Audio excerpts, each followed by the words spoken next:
heads. Yes! Happy?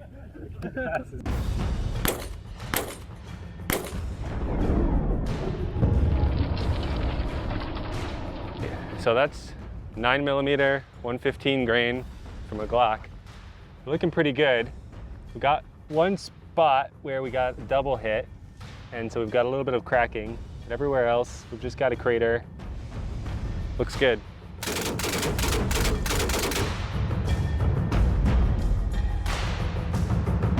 All right, so this was an MP5. It's the same 9mm 115 grain.